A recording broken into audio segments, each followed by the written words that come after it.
pala, baka si Beto aaral ng baka nga.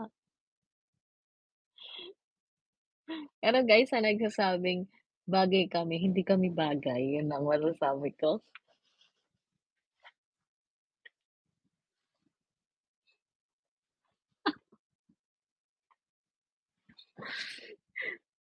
Friends ko lang po friend friend ko lang po yun, sobrang ka-close ko yun. Bakit? Dahil close friend ko kami.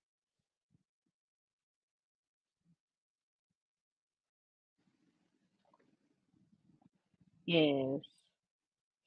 Fruits, veggies, chicken, fish, no rice. Sige po, we'll try our best. Halata naman hindi finance, bagay sa sabay ba oo, kung magbardagulan kami nun ni Berto, akala niyo ba may okrayan kami. Alam mo yung friend na lahat ng sasabihin sa'yo ng harapan, hindi ka aanuhin ng katalikod, sasabihin lahat sa'yo, gano'n 'yan. Saka nakakatawa talaga 'yun. Alam mo yung mukha pa lang niya matatawa ka na 'pag nakita niyo siya in person. Na ewan ko, basta ako 'pag nakikita ko si Bertot matatawa natatawa talaga kasi Carbs Blooming siyempre in love, may jowa. Ating ating simula nung high school. Sana ito talaga sinasabi ko 'to, first year high school ako, dumadaan siya sa corridor namin kasi matangkad yun, eh. Alam mo yung dumadaan siya ta's parang nasabi ko sa isip ko nun, "Sana maging classmate ko 'to, parang nakakatawa." Mahilig ako sa mga gano'ng ano, nakakatawa yung parang enjoy kasama gano'n, yung tatawa ka lang ng tatawa. Naging classmate nga kami pagdating ng second year hanggang fourth year kaklase ko siya.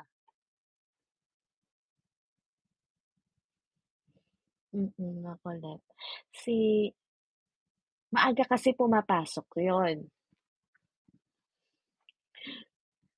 'Pag umaga kasi 'di ba nag-aano ako sa library 'di ba working student ako nagbubukas ng mga bintana, nag-aayos, sasamahan ako nun sa umaga. Tapos, madalas magloko yung tiyan nun nung high school kami. Nagsi bawal kami pumunta sa sa building ng elementary. Siya dun siya nagci-CR palagi hanggang sa nagkaroon na ng memo na bawal mag-CR dun. Baka siya ang dahilan. Ikaw blooming din kahit wala kang jowa.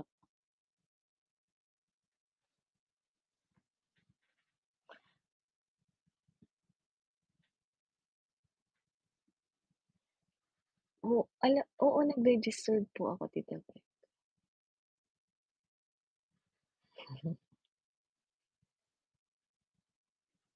Wala ba? Wala wali. Pero happy naman ako. Parang ayoko din magsalita ng tapos pero ewan ko nasanay na lang ako ilang taon puwede naman. Mga more than 10 years na rin naman akong walang jowa. Parang okey naman sa'kin.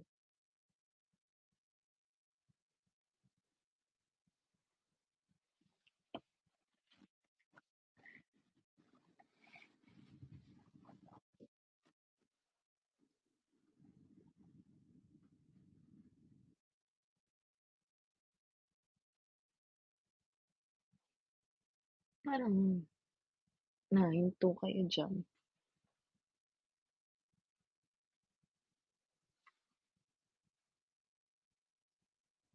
Ay Kakanta nga pala ako 'no? Kumanta na ba ako ninang Sab?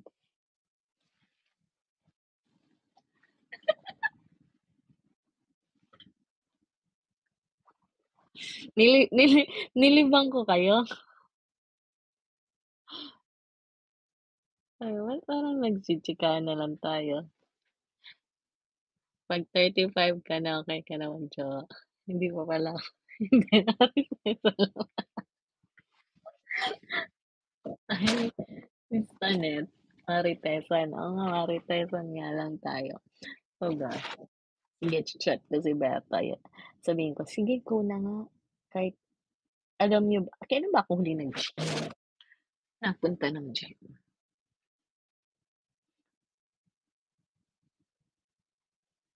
College pa ata o mga pagka-graduate, mga gano'n.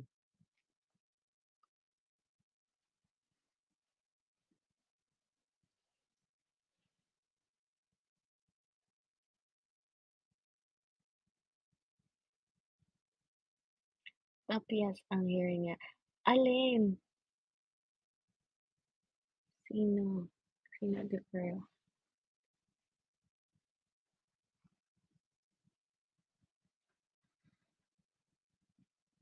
Bagong gupit. Di ko nakita nag-story. Baka yun yung hinaha ko, yung parang gano'n siya, video pala, akala ko selfie.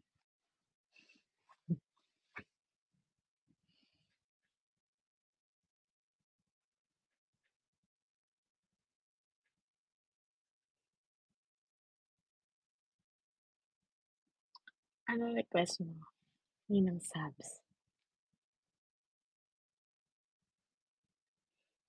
Ano ba hindi ko napansin, wait nga lang po.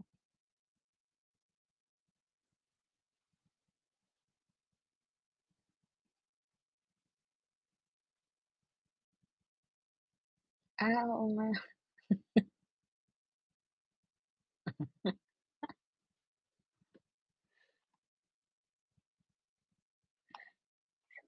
meron sa bahay mo dati nag-vlog ka pa nga. Sa bahay lang po yun yung ano, dati naggaganon ako talaga.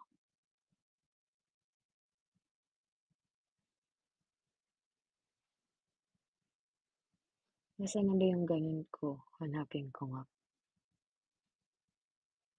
May treadmill din ako dito, eh. Yes, pa-like ko yung post ni Angie Natix naka-pin post, yung sa surf.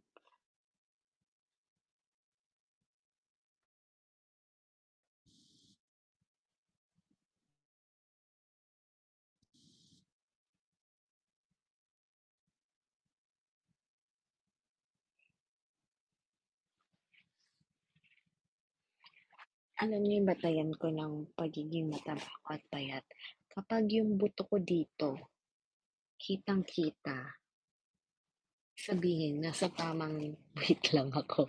Pero 'pag gan'tong di ko na makita,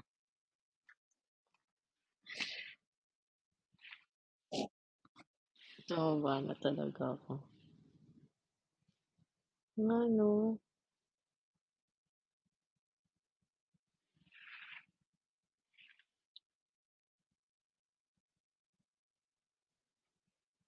nagkita-kita kami ng mga college friends ko, ang tagal din namin hindi nagkita. Ang bungad agad sa'kin tumaba ako.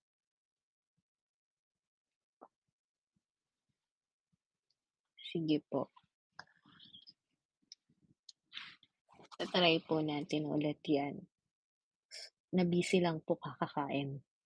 Paano panay panay aya ng mga friends ko. Nakapanood niyo naman yung vlog ko 'no, with Pero and Corns. Diyos ko po,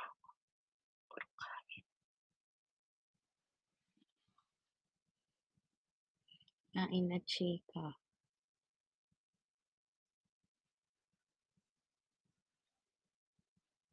Anong kakantahin natin?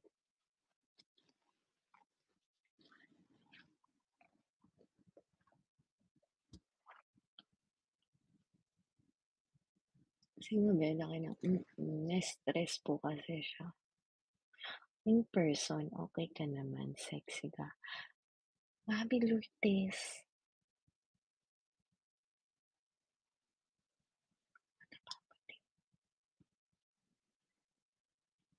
kung iko-compare ano, compare mo Mami Lourdes, TNGA, sige Ate V. I-compare mo Mami Lourdes yung una mong kita sa'kin versus nung January 7.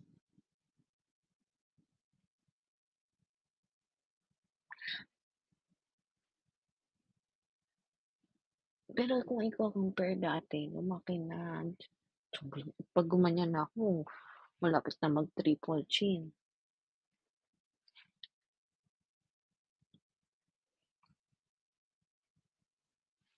Kakanta na ako, Lunes bukas alam ko may mga pasok. Ito na, mga 3 kanta ta's patutulog-tulog na tayo.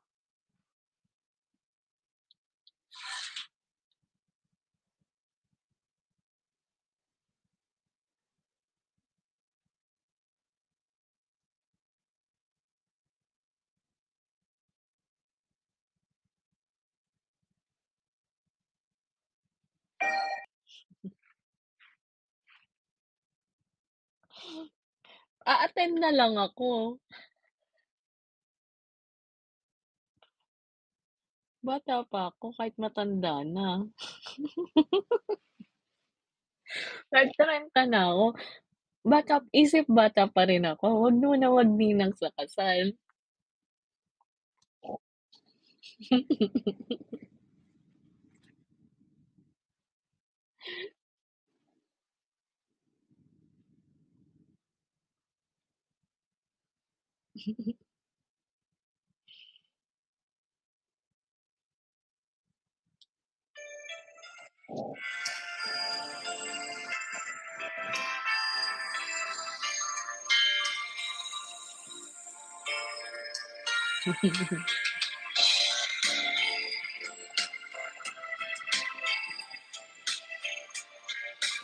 Attend na lang ako Mami Lourdes.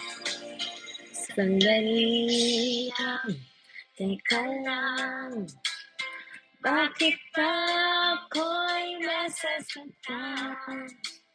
Sa tuwing makikita kita may kasamang iba.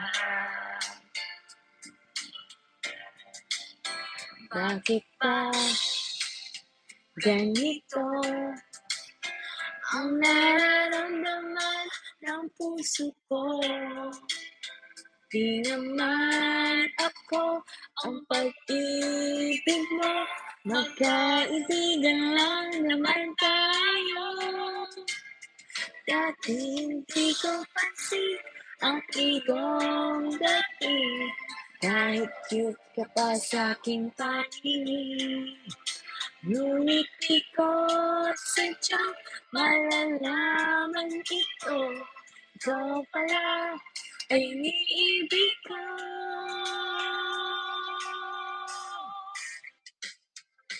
Itatago na lang ang damdamin ko, dahil ayokong malayo sa iyo. Maghihintay lang na mapansin mo ang pag-ibig ko, na para lamang sa'yo. Sandali lang, teka lang, bakit ba ikaw na lang ang laman? Puwede ba yun namin ako? O sige, papayag ako 'pag partner ko siya.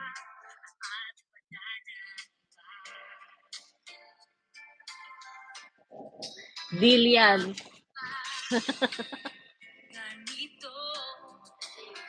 Ang nararamdaman ng puso ko, di naman ako. Uy, pa-like guys sa mga 243 viewers natin dito. Pa-like naman po yung post ni Angenatics. Thank you. Hindi ko pansin ang iyong dating, Kahit cute ka pa sa'king paningin, di ko sadya. Kailan ba ikakasal? Kailan muna po? Baka mamaya wala pala ako niyan, nasa ano ko, ganyan, ganito, kaya may schedule. Tago na lang ang damdamin ko, dahil ayokong malayo sa iyo. Maghihintay lang na mapansin mo. Oops, I did it again. Oh, na para naman sa'yo. Uy, Kay. At kinilig na ulit ako. Kung malayo sa iyo, maghihintay lang na mapansin mo.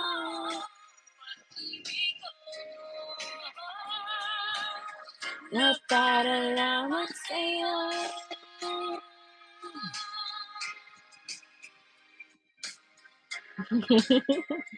Galing naman ni Kay. Na para lamang sa'yo. Usapang crush, alam niyo ba dati, ano ba ako nun, second year ako. Kasi uso sa'min kunyari pupunta kami ng canteen, ng ano, kahit saan man, paglalakad kami sa corridor, naka-keep right palagi kami. Parang dinidisiplina kami. Tas pupuntang canteen, naka-one line, gano'n. 'Pag may mga officers, officer yung crush ko. Di ko alam kung ano yun. Dahil 'pag gano'n, pagbaba mo ng staircase, nandun sila, malapit sa canteen. Nagsasabi, "One line, keep right. One line, keep right." Eh, yung ate ni Vero, ka-batch yun.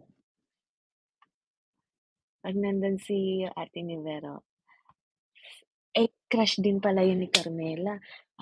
Mga agaw si Carms, eh. Ako yung unang may crush dun, eh, ginaya ko. Magha-hi, "Hi," sabi, "Hi, Angelita," gano'n. Kilig na ako nun kasi sinasabi ni Vero sa ate niya na mag-hi sa'kin. Tawa-tawa ako.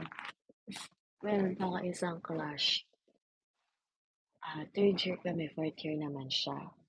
Ano siya, nagche-cheer dance. Nagpa-practice 'yan 'pag kunyari malapit na yung intrams sa grounds. Ako, 'di ba, nasa library ako, nag after after ano kasi klase, 'di ba sa umaga bago magklase punta akong library dahil nga working student, nag-aayos. After din ng klase diretso din library. 4:20 yung uwian namin, 4:20 something nandun ako. Tapos ang out ko nun 5, around 40 minutes yung pagwo-work. Siyempre maiiwan yung mga cheer dancers dahil late na sila nag-uuwian, mga 6:00. Ako mag-stay muna ako ng konti, papanoorin ko siya nasa grounds. 'Di ba advantage. Hindi mahahalata kasi andun lang ako sa tapat ng library, malay ba niya. Tapos ayun, may teacher din akong crush. Ang dami kong crush pala nung high school. Kahit saan wala ako ano, yun talaga yung literal na, alam mo yung kilig ng crush, ganun ako. 'Di ba hindi pa uso na 'di ba ngayon yung mga crush-crush ngayon makikita mo na sa ano, sa Instagram, puwede mo na i-search yung mga pictures nila. 'Di ba dati ang uso pa lang nun, Friendster. Friendster, 'di ba? Ta's 'pag pumunta ka sa profile niya malalaman pa na nasinin mo yung profile niya. 'Di ba ang hirap mag-stalk dati? Sino nakakatanda ng mga gano'ng ano, sino mga dito yung mga ano, batang 90s, nakaka-relate. Wala, sino yung natatandaan? Habang kapanahunan ko diyan ay siguro, 'di ba 'pag nag-stalk ka dati sa Friendster, makikita na na-view mo except na lang kung basta nandun something sa settings na aalisin mo, eh. Tapos usang-uso pa yun yung, "Ay, bigyan mo naman akong testing," gano'n. Kami sa high school. Ano, hindi pa rin, dudut-dut pa lang yung usually cellphone nun, sa ano po, computer, gano'n. Magko-computer shop ka, ta's de-designan mo pa yung Friendster mo, may mga kumikinang-kinang pa, ta's may background music. Naranasan niyo ba yun? Kaya tuwang-tuwa ka, tuwang-tuwa ka 'pag nakikita mo yung crush mo in person kasi, 'di ba, nakakakilig yun. Eh, ngayon napakadali na lang, puwede mo i-add sa Facebook, puwede mo i-add sa Instagram. Parang nababawasan yung parang, ewan ko, mabilis nang makita yung mga pictures. Dati nagpi-print, ang OA ko pala dati magka-crush. Tandaan ko may print pa akong mga pictures nila.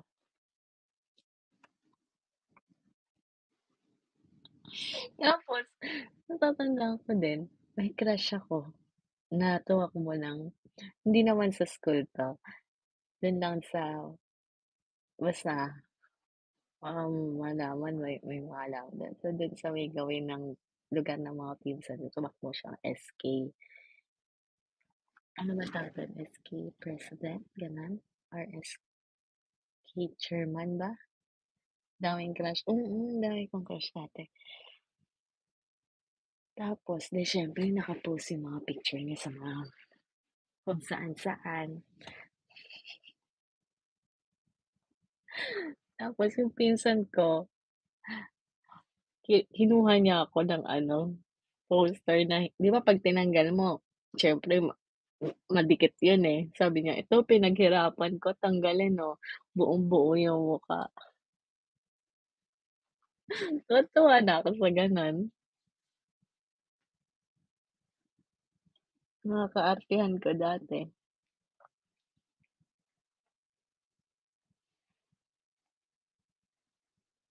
Ay iyon alam ko nagpakasal na yun,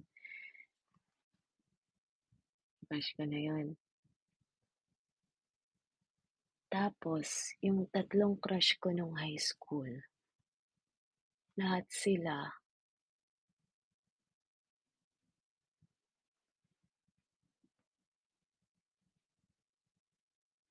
gano'n.